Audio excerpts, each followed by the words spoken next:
Hey everybody, just a reminder that you can buy all sorts of Cult Popture merch from teespring.com/stores/cult-popture.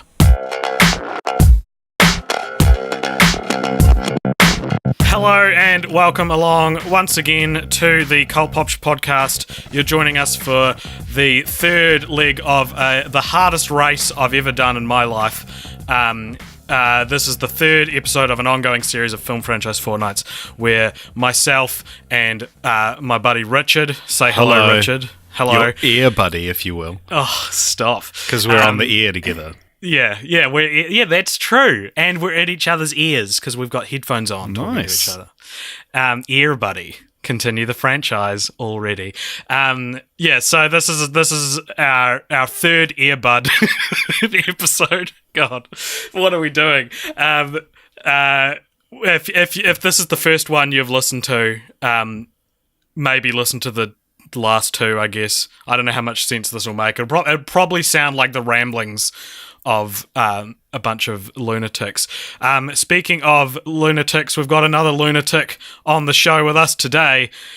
Please give a warm Cult Popture welcome, whether you're on the bus listening to this, whether you're driving to work. I want you to take your hands off the steering wheel and start clapping for Kate Barkley from Pups'n'PopCulture podcast. Hey, Kate. Hi. I don't know if I like being called a lunatic. No, that's fair. Completely fair. I agree. Yeah, it's pretty harsh way to to introduce it. I know. I was like, geez. I don't know why. I'm sorry. Already we're off to a rough start. Yep. So, rough. So, Kate, Woof, one of the reasons we reached out to you to come on this podcast is because while we review plenty of dog films, among other films that we talk about on this podcast, you on your podcast, you exclusively even review dog movies. Is that correct? That is correct. It's sort of, I mean, the name kind of speaks for itself, doesn't it? But I mean, like, it's sort of a mix of dogs in pop culture, like literature and TV and movies and things. And I also talk to dog mums and dads about their stories with their dogs. So it's a bit of a mix of everything. But yeah, we do just dog movies, and wow, there's been some doozies.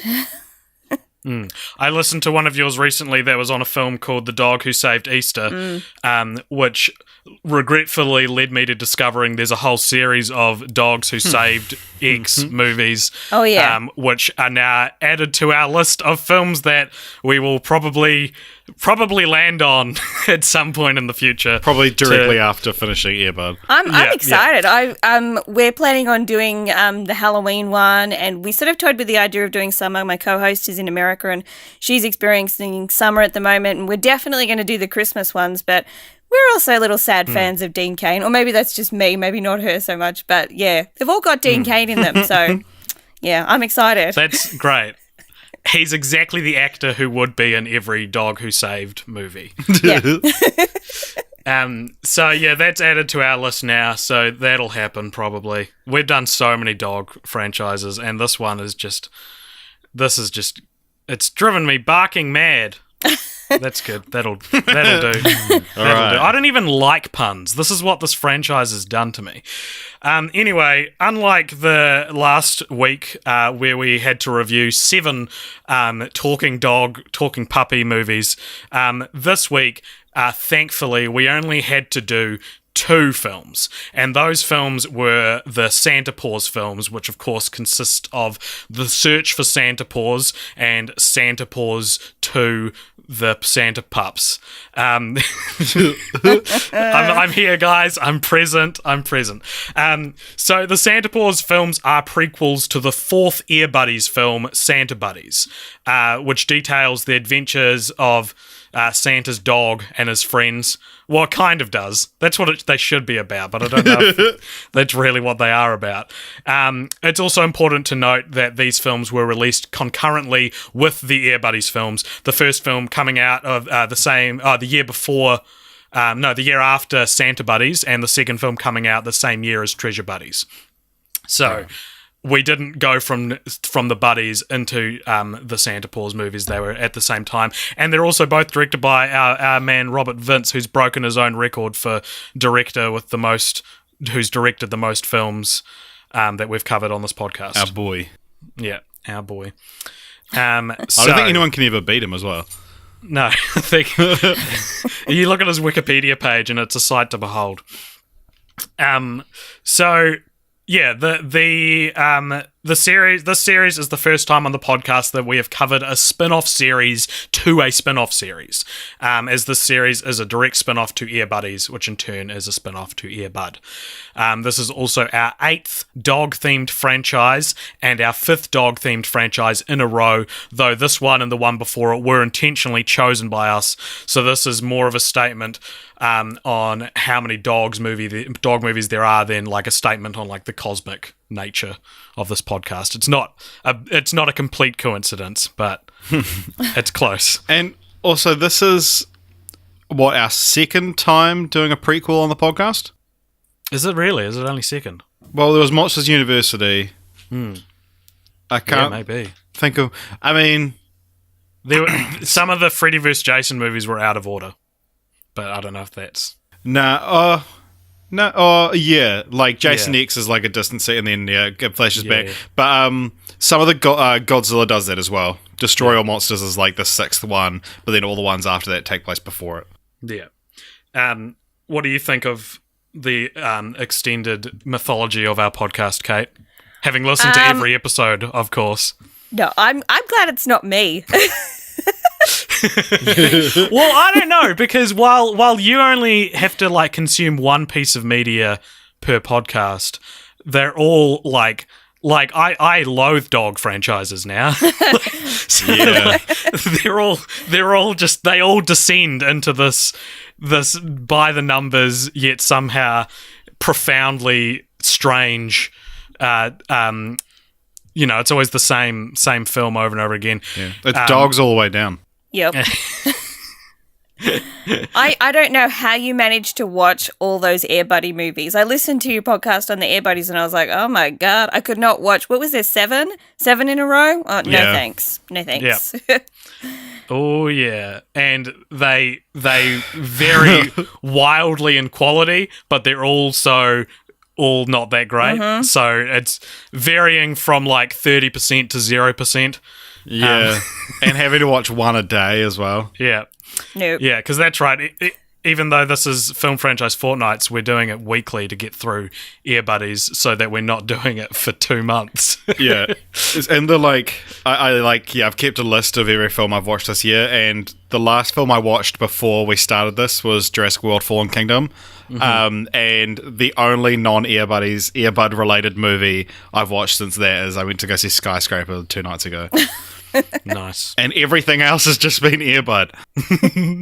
I'm obsessed. Give me all the Ear Bud.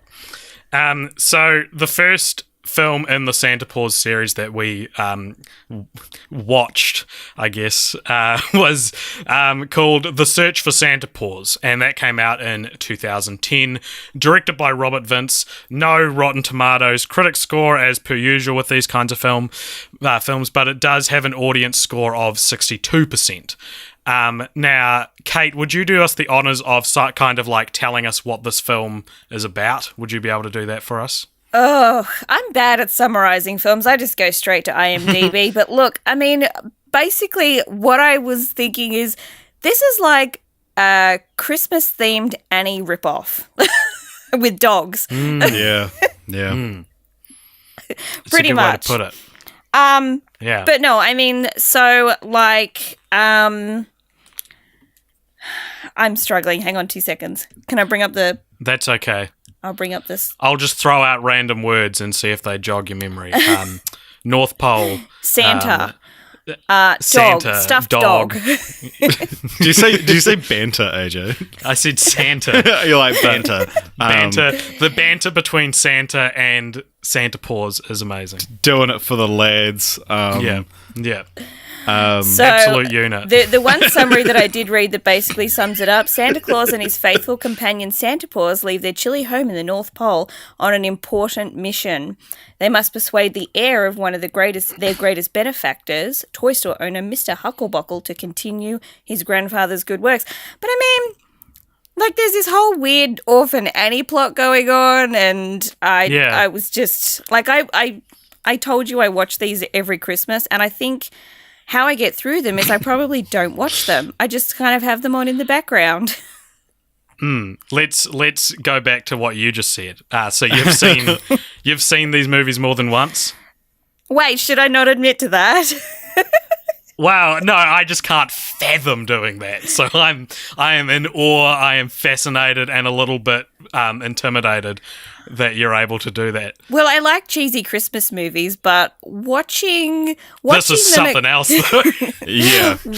watching them as a, fun thing to do at Christmas versus analysing for a podcast, I'm like, oh God, why did I sign up for this? Yeah. Like AJ told me a few days ago, he's like, "Oh, Kate said she watches these every Christmas," and I was like, "If we're talking to someone who genuinely loves these films, I don't know how I'm gonna be polite to her. I don't know how I'm gonna respect it." I like them to the extent of, they're fun to watch at Christmas, like the dogs, but no, you can bag the shit out of them. I don't care.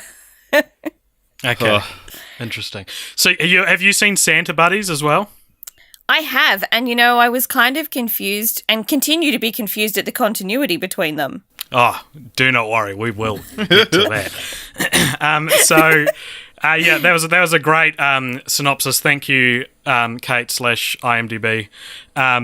We should do that probably for all the synopses that we do, because we always struggle through them. Back in the early days of the podcast, we tried to summarize them as a character from the film. That's right. But it just didn't work out. It didn't continue on. Yeah, we just stopped it randomly. Yeah. Well, not every film has an iconic character to impersonate. Look, IMDb is my go-to place because there's some great user synopsis written on there, so I'm just like, no, I'm not even going to bother. Yeah. I also love their user-generated trivia. That's my favorite. There's one on, I haven't written it down, but we can look at it later maybe. There's one for Santa Paws 2 that's just a sentence that it loses its way at the fourth word and then doesn't make it back by the end of the entire piece of trivia. And so you're just reading nonsense. I'll try to find that later on. So the search for Santa Paws, despite being noted for its predictability, it was given more or less a positive review on christiancinema.com. So they loved it. Okay. So, which is interesting, isn't it? That Christian Cinema would have loved this film, because they even is it this one or the second one that explicitly mentions Jesus and that kind of stuff? It might be both of them. But then they also did this. This is the same production company that made Spooky Buddies, which, by the way, something someone commented on our Facebook page. You should go read the Rotten Tomatoes parental advisory for Spooky Buddies, because it is hilarious. Everyone's talking about how it's scary. There's one review that comments on how much dog genitalia you see. Which I'm not pointing fingers, but I didn't notice that when I watched it. And then there's this one review from someone who's 10 years old, and it says, "Oh, this movie's awesome. I really like it. It reminded me of Alvin and the Chipmunks. The buddies should meet up with Alvin and the Chipmunks." I was like, this kid's continuing the franchise. That might make an improvement on it. God. Yeah, exactly. No, you've just jinxed us. We're going to get Alvin and the Chipmunks next. Yeah, we will. This always happens, Kate. We'll always mention some obscure movie series, and then that's the next one we get. Okay, so people of varying levels of fame who appear in the search for Santa Paws include Richard Reel, who was, of course, in Treasure Buddies, where he played the disturbingly positive and generous grandfather. He plays Santa Claus in this. And because he doesn't play him in Santa Paws 2, which came out the same year as Treasure Buddies, so I wonder if that is why. It might also explain why Treasure Buddies is the worst one. Yeah, they're focusing on their resources. Yeah. Danny Woodburn reprises his role as Eli the Elf from Santa Buddies, as does Richard Kind as the role of Eddie the Dog from Santa Buddies. Deirdre Bader also returns as Comet the Reindeer. And Josh Flitter, who's a celebrity within this podcast, is back from the Earbud series. This time he's voicing T-Money the Bulldog. Oh, dear. Who I guess was supposed to be a black guy, but isn't. Yep. But instead they cast Ace Ventura Jr. Yeah. He was a hip-hop bulldog. Come on. Yeah. Yeah. Maybe he's like, it's like a Slim Shady You situation. have a little respect, Ajay. He's a hip-hop come on. bulldog. Zachary Gordon of Diary of a Wimpy Kid voices Paws, and at the end of the film, Paws becomes Santa Paws, where he's voiced by Mitchell Musso of Hannah Montana. Wow. Most interestingly, though, I thought, anyway, interesting is a relative term when talking about the search for Santa Paws. Bill Hobbs plays Mr. Stewart, who is the caseworker in this film who is enacting the will of Mr. Hucklebuckle. So he's the one who goes to the new Hucklebuckles and is like, oh, if you want to own the store, you have to own it through one successful Christmas season. But I don't know if you noticed, Richard, but this is Bill Hobbs' second appearance in the Air Bud cinematic universe after he played Arthur Chaney, the ex-basketball star turned high school basketball coach from the original Air Bud film. So he's quite a big character in the original Air Bud. Did not notice that. Yeah, I didn't notice that either. So those are One thing that I noticed is that he was the token black guy in a very white movie. Yeah. These are all very white movies. And also, Right? once again, I noticed, like, every time you're like, these are the only famous people in the movie. And I'm like, oh, and there was this one. That Mrs. Stout is, I can't remember her name, but she's in, like, Bridesmaids and right. something else. No, I'm glad you do that because I get bored. Because I don't even know how interesting this segment is. Like, are people tuning in and being like, oh, I can't wait to find out what people I don't, like, never heard of are in this movie. Because I don't know. Out of all these people, the only ones I would know by name if I didn't do this podcast would be Richard Kind. And even then, I'd confuse him with Richard Kahn, who is also an earbud.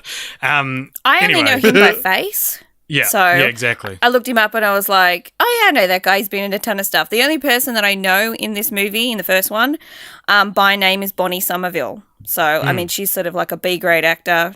One of my faves, got to be honest. Don't really know why, but... I don't think she's in the first one. Not to tread on your toes. Is she? Bonnie Somerville? Is she in the she's first the one or mum, the second Kate. one? Okay. All right. I'm sorry. Yeah. I'm The sorry, wannabe Kate. mum, Kate. I'm sorry. Also, the other thing that Wendy McLendon Covey is from is Reno 911. Great. Fantastic. Anyway, this film drove me insane.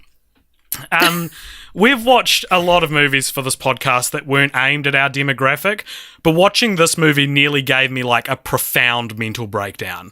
Like, there is a song sung by the Orphan Girls in this movie that's about the Christmas spirit, and I don't think I've ever consumed a piece of media that was so intensely not meant for me. Like, watching this, I had heart palpitations because I was like, I am not supposed to watch this. This is not meant for a dude in his mid-20s to watch. This is a movie for little girls that their parents put on and then leave the room. Yeah, I like screamed during this song. I was like watching it. It was like first thing in the morning because I was like, if I don't watch this as soon as I get out of bed, I'm just never going to do it. And it got to that song and I was like,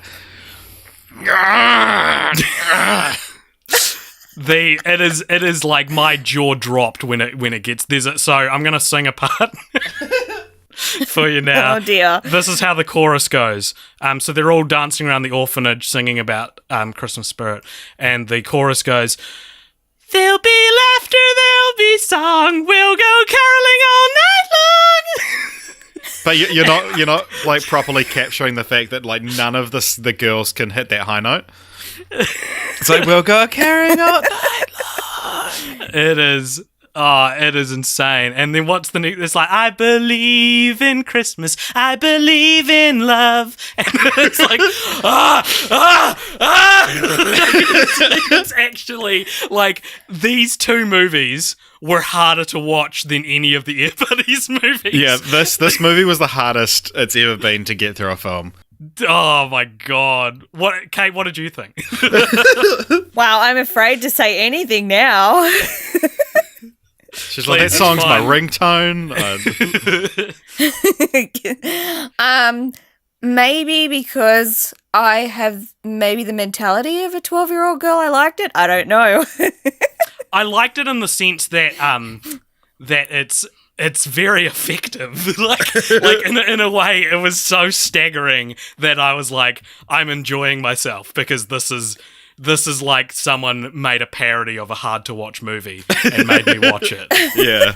That's an interesting way to put it. I mean, I found this time, like, watching it, I was, like, surprised at how many sort of similarities it had with Annie. I was like, wow, I never really noticed that before. And again, is that because I don't really pay attention when I watch it? I just kind of half tune in. Oh, look at the dog. Oh, yay, Christmas tune.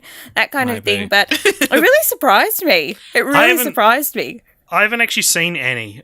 Is it? I know vaguely what it's about. Is it a Christmas movie? Cameron Diaz is No, in it's not. No, it's not. Okay. Oh, I guess there's a bit of Christmas in it, I think. It's been a while since I've seen it. But I mean, the basic premise is like an unadoptable girl gets adopted by a rich old dude. It's a bit creepy now that you mention it this way. But, there's all these songs in the orphanage. Well, there's like all these weird songs in the orphanage, and there's this, the mean woman that runs the orphanage. It's basically what you're seeing in Santa Paws. Yeah, it's definitely like, it's like a blueprint kind of thing. Yeah, pretty much, yeah. So I have got a piece in the next section of the show when we talk about the second film where I'm basically going to tear into an actress who's probably... Thank God. Probably 7 years old in this film. So we won't talk about that now. But what I did want to talk about, and we will talk about this more when we talk about titles... this film isn't really about searching for Santa Paws. Oh my God, it's not at all about the search for Santa Paws. No, it's not. Well, for starters, he doesn't become Santa Paws till the end when he's safe and sound. like no one's searching for him once he's Santa Paws. But the story is sort of more. There's three stories in this movie. There's Paws is he's created out of the magical icicle that was set up in Santa Buddies. And he's wandering around the city, around New York. And then there's also the story of the orphans in the orphanage who have like a comically evil headmistress. and then the other story is Santa who gets hit by a car when he goes to New York and can't remember anything. So... The search for... No one's really searching for Santa Paws. They're searching for Santa. Yeah, it's such a weird title. Back in the North Pole, they're searching for Santa. But no one's searching for Paws. Yeah. I didn't even consider that. But yeah, I looked at the title, I was like, why is it called The Search for Santa Paws? Yeah. I mean, they're looking for him briefly when he turns back into the stuffed toy and he's in the incinerator. True. Does that count? Yeah, maybe like it's named after this. It's named after Spice section.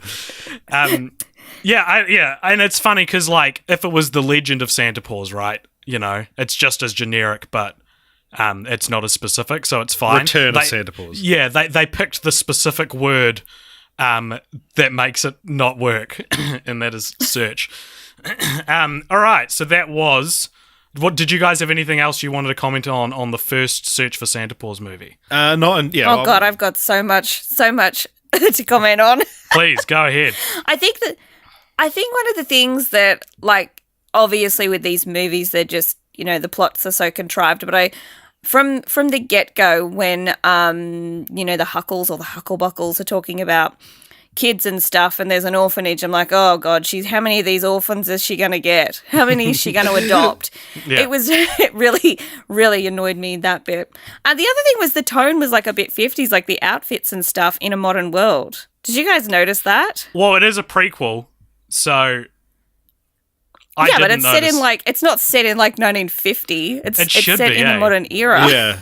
It should be. Yeah. It really should be. That was kind of my two bones to pick. No, really. You're right. They're technically prequels. But like they both seem like they're set in contemporary areas. And this is something I was going to talk about later, but we'll talk about it now. And this is the interim between the two films. It's interesting how, along with the original Santa Buddies films, they all have a fairly consistent mythology, right? like the magic icicle and the Christmas wish granting crystals. Like, these are things made for Santa buddies that carry over into the two Santa Paws movies. But at the same time, there's so many inconsistencies, like, not to get ahead of ourselves, but Santa Paws has puppies in the second film, the Santa Pups, and none of them are called Puppy Paws, which was the only puppy he had in Santa Buddies. Like Santa Paws, Puppy Paws is like a title you earn. Yeah, exactly. And also, this is reminiscent of the Air Buddies series, which ignores the original litter of puppies that Buddy has in the Air Bud series. So, but it's the same person making all of them. Yeah, so that's weird. And it's also weird that the recasting is on another level here, because all the movies have recasting in them, but they're more or less still the same characterization. And even though Danny Woodburn and Richard Kind act as the biggest constant across all three films, Santa and Mrs. Claus are not only recast in each movie, but they portray like wildly different interpretations of those characters. Yeah, that was so bizarre. So the next thing I've written here is all about Caitlin Mayher, who has actually a role in all three films where she plays a different character. But before we get to that, we're just going to have something we haven't really done before on this show. We're just going to have a quick little ad break. Is it an ad break? They're not paying us. We've done a promo swap so we've been talking to other podcasts and trying to promote each other. So we're just going to play you guys a little teaser right now for a little podcast called Suck My Fic. So we'll be back in just a second. Hi, I'm Austin. And I'm Cameron, and we host a fan fiction podcast called Suck My Fic. Have you ever wondered who would win in a fight between Big Bird and Guy Fieri? Or maybe you're wondering, is there any possible way Eeyore could get any hotter? Put those questions to bed, because Suck My Fic is reading all those gross fan fictions hidden in the darkest corner of the web. No more will you be plagued with the burning question of who R2 is D2F. Because every Monday, we showcase the worst, yuckiest, stupid, crazy fan fictions starring some of the weirdest combinations of characters you could possibly imagine. Hodor and Groot? Oh yeah. Cory in the House and Dr. House. You got it, baby. Come hear us freak out as we read all about Professor Dumbledore's weird kinks. But it's not kink shaming. It's just super fun and super uncomfortable. Suck My Fic. You can find us at suckmyfic.com or on iTunes, Stitcher, Spotify, TuneIn, or almost anywhere where you can get your podcasts. Come listen to us discuss what kind of nasty stuff we think Shaggy has made Scooby do for a Scooby snack. Doink, Scoob! All right. We're back. Welcome back, everybody. They sound hilarious. They actually do. You should check. I checked out their first episode, and it is almost too funny because it's also very dirty. So I couldn't listen to it as soon as my parents came home, because I live with my parents. I need to stop bringing that up. And we're recording this in different cities. Yeah. All right. So the second film we watched for this podcast was called Santa Paws 2: The Santa Pups, and that came out in 2012, also directed by Robert Vince. It doesn't have a Rotten Tomatoes score, but it does have an audience score of 55%, so a little lower than the first film. Richard, can you tell us what this film is about? All right, I'll try. So the and I'm going to need you to fact check the names on this. But okay. Santa Paws gives birth, Mrs. Paws Correct, gives that's birth, her name.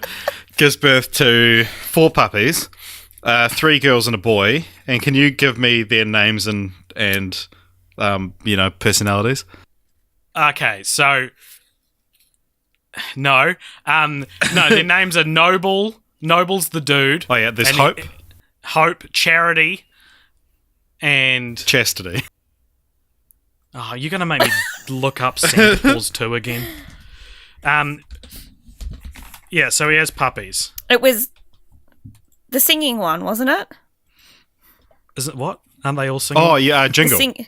Jingle. Jingle, Yeah. that's it, yeah. Yeah, right. and she's a real bad singer, which is interesting as well. That I thought this while watching Air Buddies, that like, so there's in Air Buddies there's 5 puppies that have their own like stereotypes, and then there's another 4 in this, and I found it interesting in Air Buddies that none of them had this, but there hasn't been like the intelligent or like nerdy one. Right. Which seems like if you were listing like tropes of like character archetypes, that would be like one of the first ones you do. And it's kind of interesting because it helps the plot because they get into more zany situations and don't know how to get themselves out if there isn't one that's like the smart one. Yeah. Because whatever the plot needs, like sometimes B-Dog would be real smart, sometimes what's her name? Rosebud would be real smart just because she was the girl and girls are smarter. Well, on the Wikipedia page for Santa Paws 2, when it says the names of all the buddies, the Santa pups, very different. Someone's just stopped listening. Yeah. It says Noble is the only male Santa pup and the leader of the Santa pups. I didn't pick up on him being any kind of leader. That sounds like presumption there. That sounds like the patriarchy. I thought he was kind of like a dumb boy leading girls into trouble. Yeah, exactly. There's also Hope, who is one of the Santa pups who is always ready to take action. What a defined trait to have. Then there's also You go, Charity. girl. Yeah, there's also Charity, who still needs to live up to her name. Okay, She doesn't like to share. Oh, okay. And Jingle, who loves to sing. So there you go. What else Get happens? this, she's bad. Okay. So anyway, I got it. Through plot reasons, the Santa pups end up in the city. What's the city they end up in? Pineville. Pineville, where anything is possible. where most things. And so they stole the like Christmas crystals that give them the power to grant Christmas wishes, and because they're like, oh, we're going to be the best Christmas dogs ever, we're going to grant like every wish. Until you've got this old regular bloody Scrooge around town who goes, oh, I hate Christmas, and he goes, and so He's like 12 years old, by the way. and he's a dick. But they, I think that poor child's got serious depression. Don't call him. Yeah, his mum, the main human family, the mother has died. Much is often the way in the Air Buddies. I hope I'm never in an Air Buddies movie because parents do not do well in these movies. yeah. Then who would you live with? And yeah, so there's it passes the dead parents test with flying colours. Oh yeah, how does it do it? So they're praying, they're saying grace, and the little girl is like, thank you. I can't remember. It's some stupid thing how we lost mum a year ago and dredges the whole conversation down. Anyway, continue with what the movie's about. Yeah, so they're going around being like, oh, we're going to grant all the wishes. And then one of them is like, I'm going to grant the next wish I hear. And this little curmudgeon says, oh, I wish all this Christmas spirit would just go away. And then, he's already, in the process of granting the next wish. So then the Christmassiest town in America stops being so Christmassy. It gets a Christmas cold, which is like a lack of Christmas spirit can be passed from person to person. And it eventually Which I turns think into is what retail people get in September. Zing! No, that was good. Good joke. Then it turns into a Christmas flu, because that's how colds work. Yeah. Then the save the day and shit. So, but the initial setup of like granting Christmas wishes and accidentally granting one that wishes like Christmas would go away, I really like that as a setup. Totally. Like I do too. That could be a really good Christmas film. Like that could be the Santa Claus, Tim Allen's The Santa Claus 4. Yeah. I did like that, and despite the fact that this one apparently got negative reviews, I couldn't find out what ChristianCinema.com thought of it. But a lot of other review sites called the film lazy and boring, which it is. But Yeah. upon reflection, I do think it's probably better than the first one. Yeah, agreed. For a lot of the reasons you just said. I also liked how, other than just it being a good premise, I like how the Santa Pups were nowhere near as defined as the Air Buddies, so they're not as much of an archetype. And even what we read before, they're such vague things that there's more focus on there should be more focus on their individual actual personalities. Maybe there isn't. I couldn't distinguish between them, except for the boy, because he's got a spot on his eye. Yeah. And he's the leader, of course. Yeah, he's the lead. He bosses them all around, isn't he? Yeah. And so I thought, though, we talked last week about how if you're sexist enough to give Rosebud from the Air Buddies her only basic defining trait is that she's the girl, then it's weird that there's so many boy characters in the Air Buddies films. Like all the buddies are boys except for Rosebud. And so I thought with that in mind, it makes sense then that you would have more female puppies than male puppies, especially because these films are so clearly targeted at little girls, way more than the Air Buddies felt like they were for kids. These ones felt like they were for little girls. So yeah, and on that topic as well, I actually liked that Mrs. Claus is the main character kind of in this film. Like she is way more of a presence in this film than Santa, and I don't think I've ever seen that in a Christmas film before, like a film about Mrs. Claus, So that was cool. What about the Santa Claus? I think there's a few out there. Are there? Yeah. Okay. You got to find them. You've got to just like search in the dark depths of Christmas movies to find them. But yeah, they're out there. Yeah, you just got to know where to look, man. Well, Yep. Santa Paws 2 has inspired me to go look for them. New podcast idea. Yeah. It's specifically about Mrs. Claus-led Christmas movies. So, back to what we were teasing before. And probably what is the weirdest casting decision, and there are people of varying fame who appear in this movie, including Cheryl Ladd of Charlie's Angels, who plays Mrs. Claus, George Newbern, who plays Santa, Danny Woodburn, Richard Kind, Dedrick Bader, and ill returners Eli, Eddie, and Comet. Josh Flitter is back as a bulldog, this time without the racism. Tom Everett Scott and Bonnie Somerville, she is in this one as well, play Mr. and Mrs. Paws. And a bunch of Disney Channel actors play the Santa Pups. Who cares? But so there's one distinction that a certain actress can make for the extended Santa Buddies Santa Paws series, and that is Caitlin Mayer, the child actress, the child Atlas. She's carrying the world on her shoulders.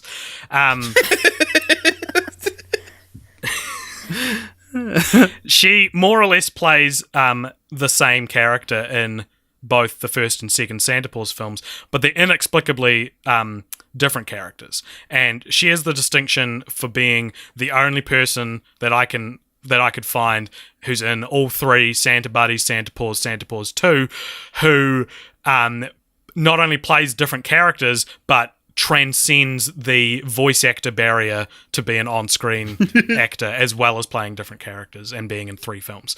And she fucking sucks in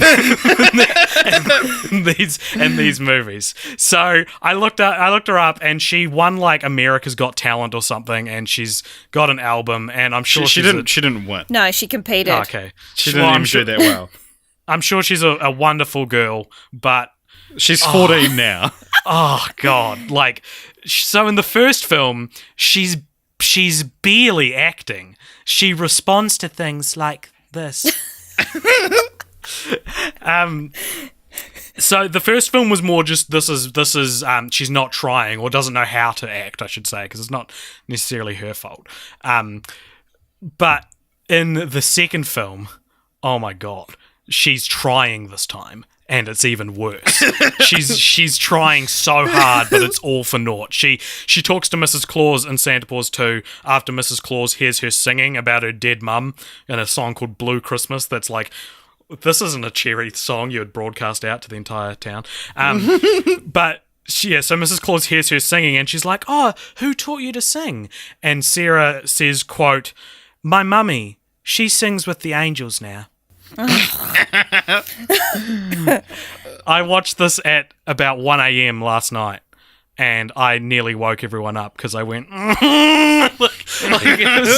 I'd taken a sleeping pill, and so I'm already like, having to push myself to stay awake. And then she said that line, and I'm like, who wrote this crap, man? It's so bad. It's so. She tries so hard, you guys. Kate, what did you think of Caitlin Mayer? Well, like I said, the girl needed a throat lozenge in the first one. And when I was watching the second one, I was like, is that because I was kind of over it while I was sort of getting into the second one. And I was like, is that the same girl? What the hell? Why? Why is this happening? Not her again. It's so weird. It's bizarre. I mean, she's still got the dead parents, so she's not faring well in movies at all. No. Yeah. Doing terribly. I got some flack a couple of episodes ago for my comments on Noah Fram's acting ability, who would have been about the same age. And no, he was younger. He was about 3 or 4, maybe 5 in the movie that you specifically criticized him for. Like she's just as bad. Like she's given more. Like, she's given a lot, like, tougher material to deal with. Like, Noah Fram just has to be like, dog, you're doing this thing, and he can't do it. But, like, there's a bit in the Search for Santa Paws when the furnace turns on and she's supposed to, like, be scared of it. And she just steps backwards. Her face doesn't change at all. And I was messaging AJ, I was like, you can just imagine, like, what that would have been like on set. Just being like, all right, Robert Vince is there, like, okay, sweetie, so the furnace is going to turn on. It's going to be real scary, okay? So just be scared. And like, okay, and roll. Okay, so you didn't look scared at all. Can you think of something scary? Okay, yeah, you got that in your head? Okay, now let's go again. All right. Okay, no, well, you didn't really look scared. Okay, what I want you to do this time is, can you just take one step backwards? Okay, cool. Yeah, that was that. We'll use that. Whatever. That's so real, dude. Like Richard and I have both like directed stuff when we were, in film school and various and short films. Yeah, and beyond. Have you ever directed anything before, Kate? No, I have not. I think every amateur director would tell you that there's a point when trying to get a performance out of an actor where you just can't get it's it. when it's out of someone who's not even an actor. Yeah. That's the worst part, when all you've got are your friends who and you think to yourself, anyone can act. No, but like you have to want to try. Yeah, and so there have been so many times when I've been directing people where they haven't been doing what I'm envisioning, and so you eventually just say, just take a step backwards. Like I have about three chances of trying to talk like spiritually and emotionally to the actor before I'm just talking in physical actions. Yeah. Like, just look away. Just look at my finger. And I'll like hold up my finger. I've used a shot that was supposed to be someone looking away in disgust, but they were overacting. And so I said to them, okay, follow my finger. And he followed my finger, and that's the shot I used in the film. That's so real, man, and that's so reminiscent and what it probably would have been like to direct young Caitlin Mayer. Richard, I do like that you brought up the fact that you were roasted for making fun of a young actor, and then you didn't proceed to defend yourself or say anything. You just went and roasted another child actor. Yeah, well, I was trying to be like, look, I've already made this bed. I'm going to lie in it. Look, the kid who played Noah Fram is well into like late teens, early adulthood now, but this she's 14. Like, her feelings would still be hurt if she ever heard this. Well, let's hope she doesn't. Let's hope she doesn't. Okay, so the thing is, I said that with Noah Fram, it's unforgivable. But like, to an extent, not as much as they try to get away with in these films, but it's almost forgivable because she is cute. Yeah. Like really she was though? obviously cast because of her cuteness and the fact that like a little orphan girl that can be like, oh, I don't know what's going on. That's cuter than just like some snot-nosed little punk who like can't deliver his lines. I just found her annoying. I'm sorry. She was just so annoying. Yeah. Oh, don't get me wrong. I found her unbearable and didn't find her cute in the slightest, but I can see why someone would find her cute. Okay. The cutest line, I believe, from her was, There'll be laughter, there'll be song. We'll go caroling all night long. If you follow us on Instagram, if you follow Cult Popture on Instagram, you would have seen our story earlier in the week was me watching this movie and just dancing in my lounge to that song because I'd been cracked. I was completely cracked. Speaking of songs, I like the opening number in the second movie. Gotta be honest, How the did that town go? parade, I'm not going to sing it, but the town parade, that was pretty awesome. A little bit of sizzle. People are going to have to go and watch it to know what you're talking about. There's more songs Exactly. in the second one because there's a song as well in the second one where they're like, where it's about how Santa and Santa Paws are best friends, and it's like it's real like. Wow, I must have Hey, totally zoned out at that one. Well, yeah, it's like. It's not the characters singing; it's like just a song in the background. But it seems like they were like called up their friend who can play guitar, and it's like, hey, can you write us a song about being best friends? Oh, cool. What's the fee? Oh, we can't pay you. Oh, okay, I'll throw something together then. The songs in the movies are very reminiscent of when we did Land Before Time and talked about the songs in those movies, how it's less about melody and harmony and more about singing the first thing that comes to your head. Like, okay, I've pulled up the full lyrics to I Do Believe in Christmas. Oh, God. And I'm going to read the entire song and we can critique it together. Line by line. Yeah. Whenever I hear a Christmas song, I want to get up and sing. That's fine. Yep, Yeah, I do. we all do that. Yep. Yeah. When there's love, I sing along and find some bells to ring. No. Kind of lazy. No. All right. Yeah, that's just Christmas words thrown together. Wherever there's angels up above, wherever there's Christmas trees, there's gonna be peace and hope and love and wonderful memories. Oof. There's not. Bit contrived. Bit on the There nose is for not me. going to be all those things when you see this. Yeah. There'll be laughter, there'll be song, we'll go caroling all night long. Believing in Christmas makes it magic, can't you see? Okay, the first part of that I have no qualms with. There will be laughter, there will be song. Yeah, and I'm not going to go caroling all night. Yeah, I'm not, but that's not. No. I'm not going to stop other people from going caroling all night long. Yeah. What's the second part? Believing in Christmas makes it magic, can't you see? No, I take issue with that. It's better to give than to receive. Okay. Yeah, I mean, like that's the message you want to send, but Yeah. Blessings for you and me. Whatever. Meh.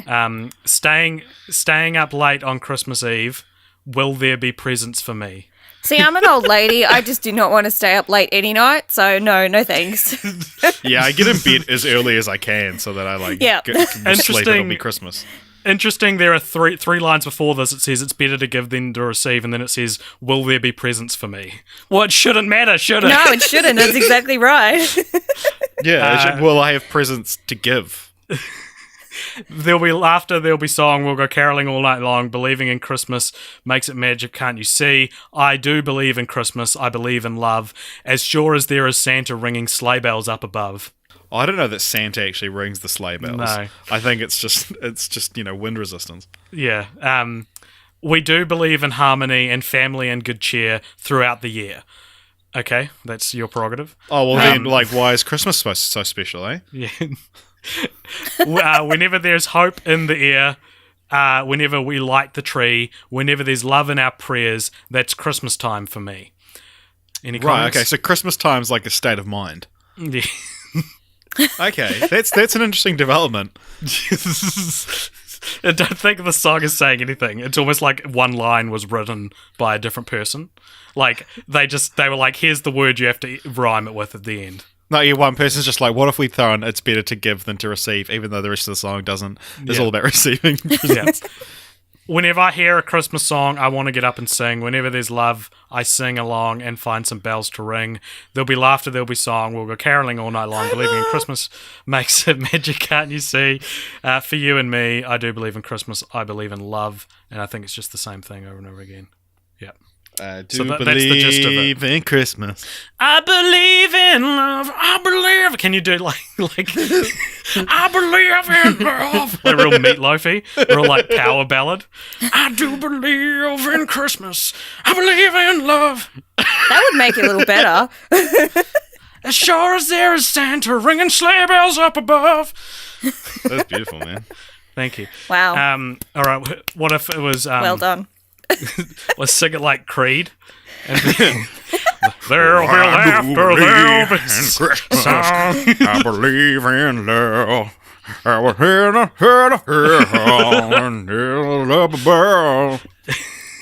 Oh dear. This is now adequately relating what these movies did to us. I think. Go watch these movies, people. These are amazing movies. All right. Hey, remember when we used to talk about titles on this podcast? Yeah. Because we still do. We're going to talk about the titles now. Before you stop me, there were no slogans. There were no taglines for any of the movies, so we can't talk about the taglines. Right. So these two films, the titles of these two films are classic examples of one of my biggest pet peeves in titles. Oh, pet peeves. Yeah, exactly. I nearly put that in bold, and then I was like, I'll remember it, and then I didn't, and just powered through it. You can't call the second film Santa Paws 2 when the first film wasn't called Santa Paws. Yeah. It's called The Search for Santa Paws, made doubly frustrating by all the stuff we've already mentioned. And furthermore, the Santa Pups are very much the B or C story of Santa Paws 2, The Santa Pups. Yeah. They get captured and then they just spend most of it in a cage. Yeah, they are gone for probably about 25 minutes of the movie. Yeah. Like in the middle. Yeah. I guess they are the reason that there's trouble happening because they granted the wish, but they didn't have to be puppies. This didn't have to be a Santa Pups movie. Can we retitle the movies? Well, I mean, I'd probably just go Santa Paws and Santa Paws 2 because I wanted to think about this. What about Santa Paws 2, Christmas Cold? Oh, very good. I like it. Yeah, because you like you'd you look at that Christmas Cold and you're like, well, Christmas is cold, aren't they missing a word there? And then it brings on a whole new meaning when you actually watch the film. Yeah, really good, really good. Well done. Or Christmas Cold, the Santa Paws 2. Oh no, I don't like it. Did you have any thoughts on titles?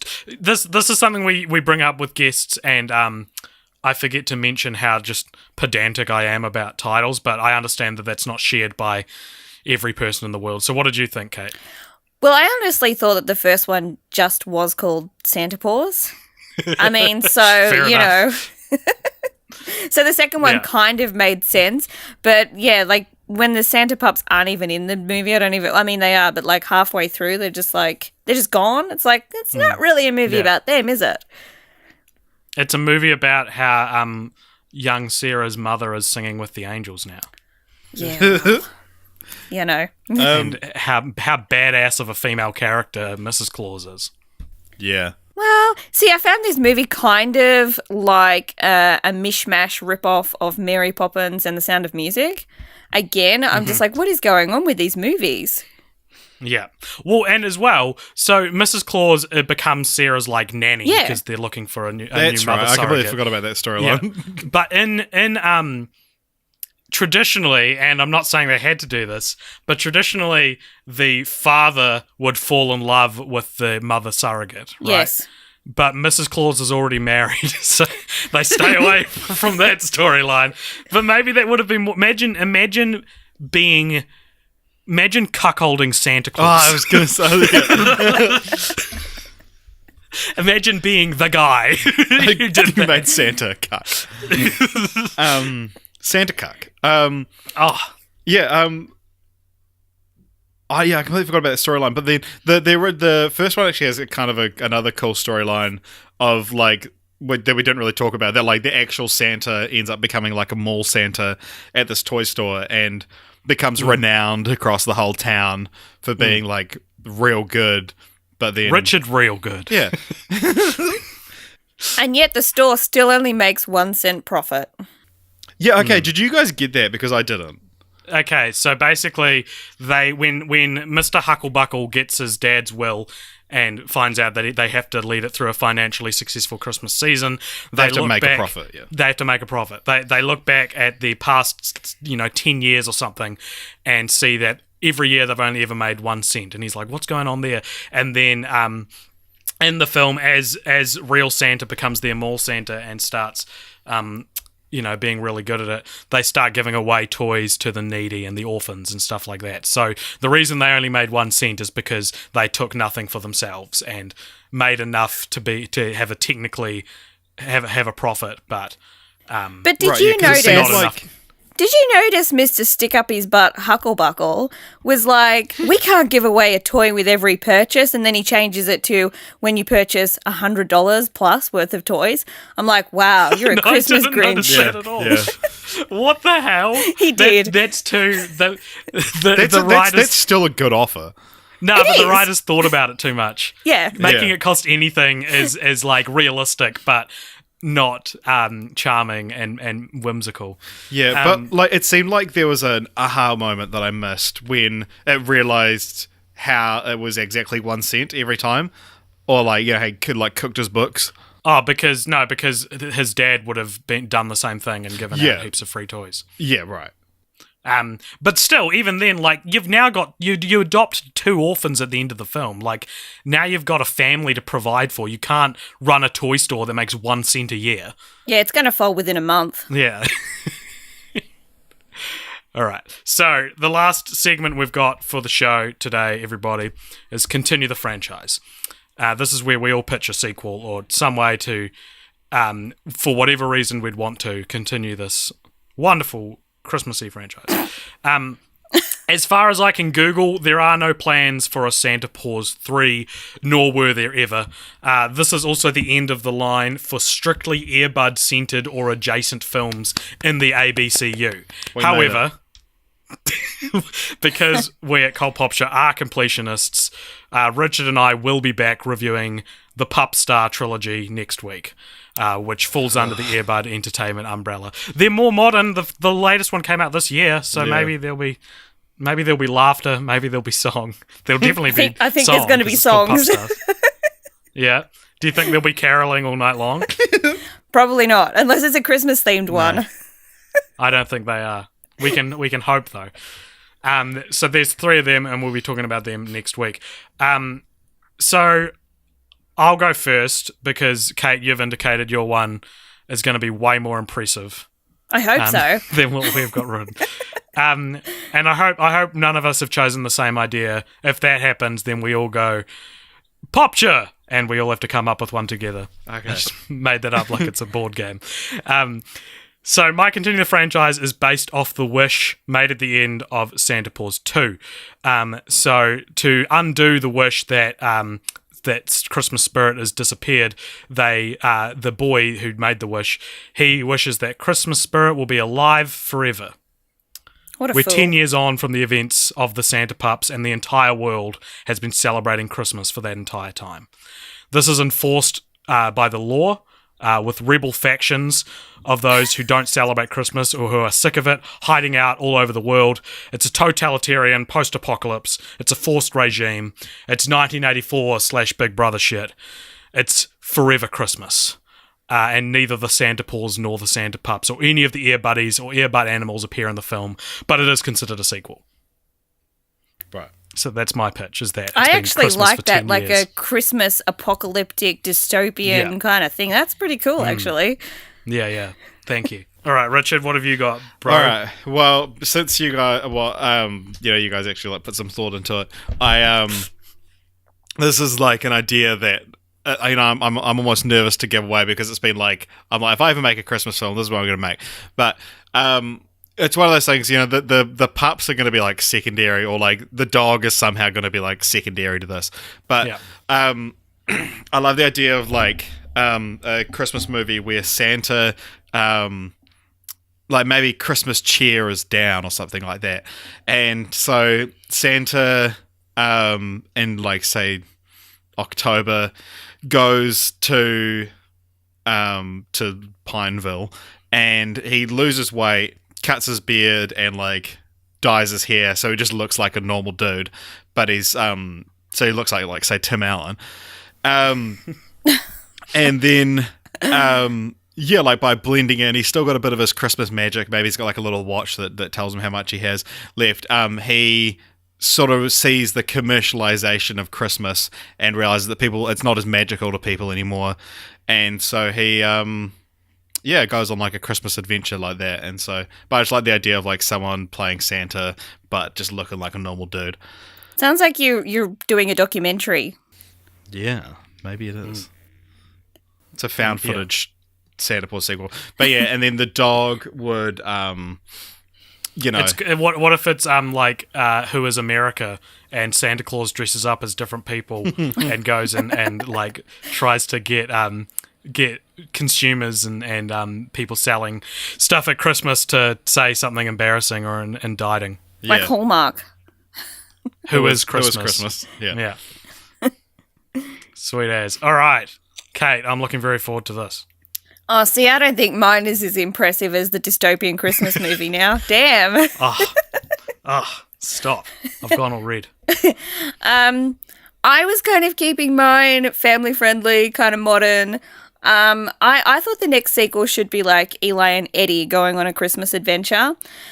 Because I've got to admit, they were my favourites in these two movies. Eli is Danny Woodburn's Alf, yes, and Eddie is Richard Kine's Jack Terrier, I think. Yep, the Jack Russell. Terrier. Yep. Yeah. And because they really like to rip off Annie and The Sound of Music, I thought I'd go with that kind of theme. So Eli and Eddie go to the sleepy town of Fair Pineview and aid a hapless inventor with his magical car that he just can't seem to get right, because they've got that whole magic car thing going on, that Eddie and Eli. Yeah. They've got the ELF technology. I'm not sure where the Santa pups fit in, but maybe they could just be in a cage for the whole movie. Who cares? That's not very dog friendly of me, is it?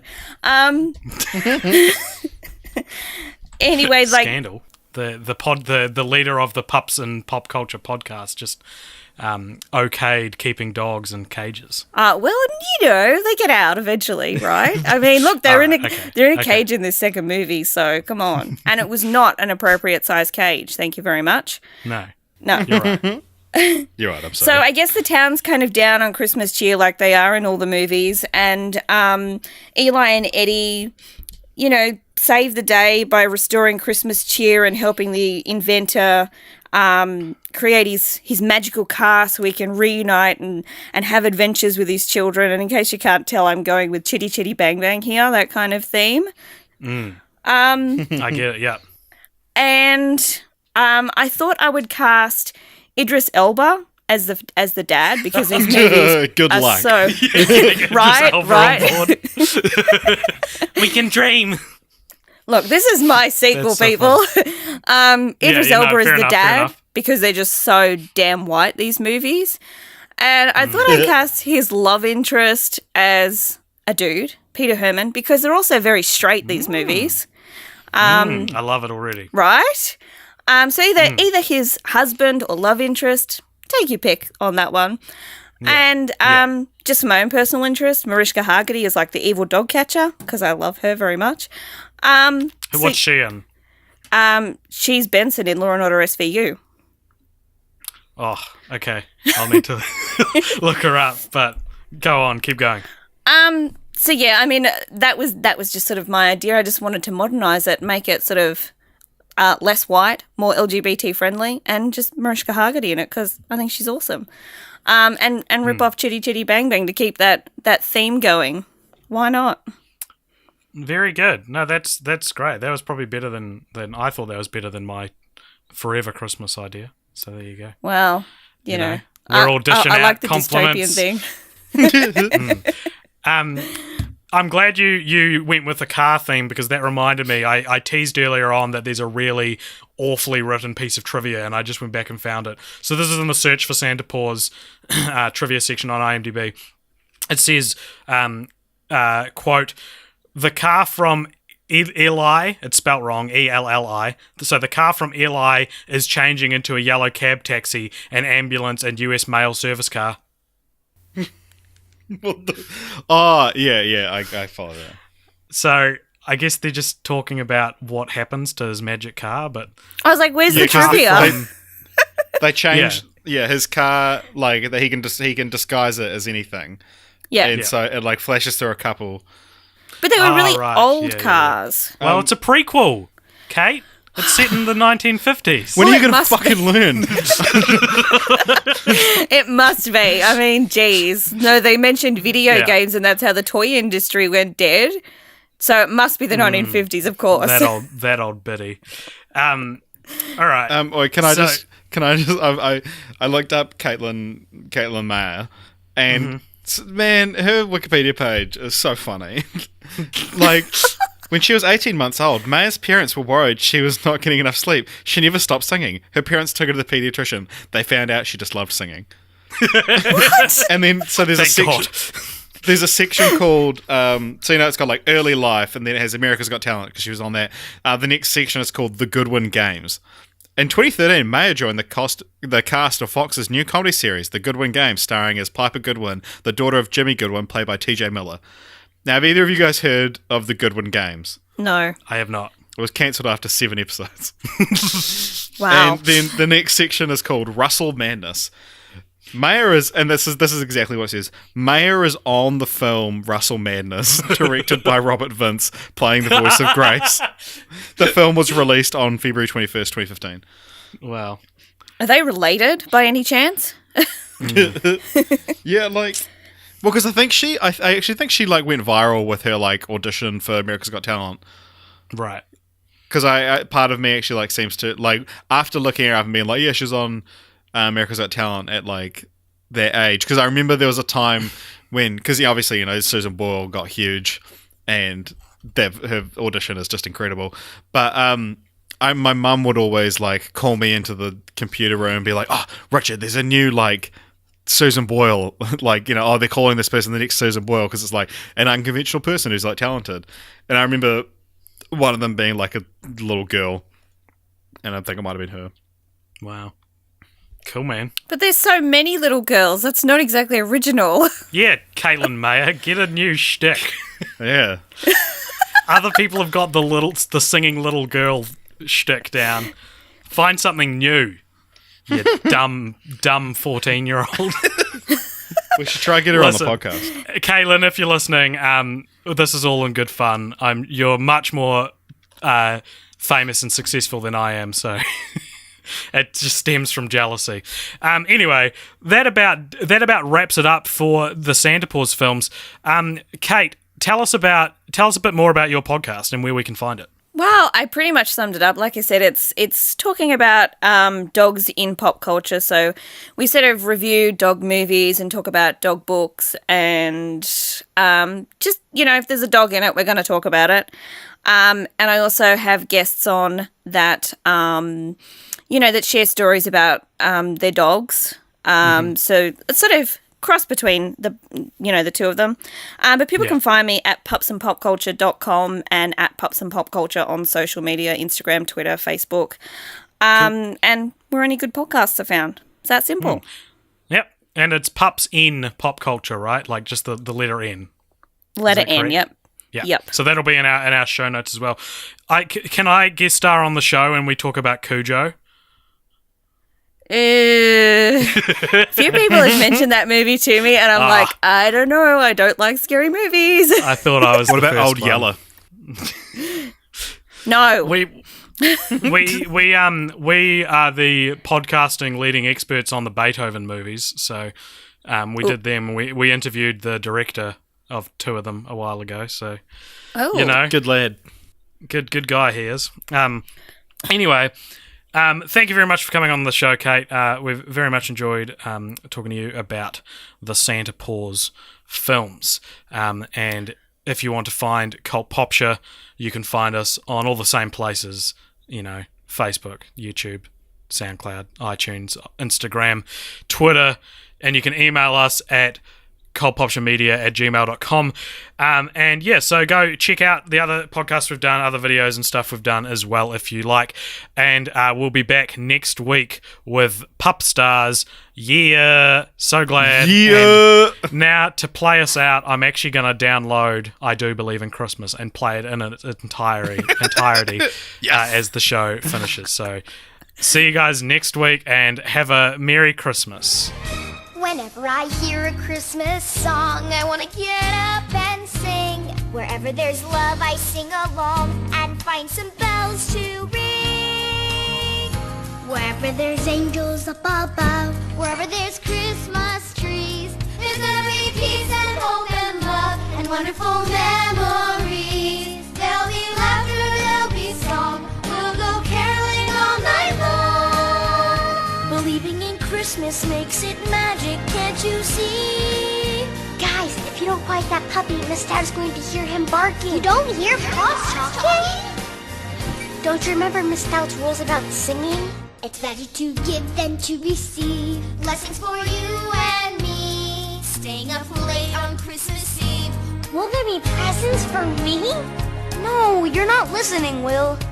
There'll be laughter, there'll be song. We'll go caroling all night long. Believing in Christmas makes it magic, can't you see? I do believe in Christmas. I believe in love. As sure as there's a Santa ringing sleigh bells up above. We do believe in harmony, in family, and good cheer throughout the year.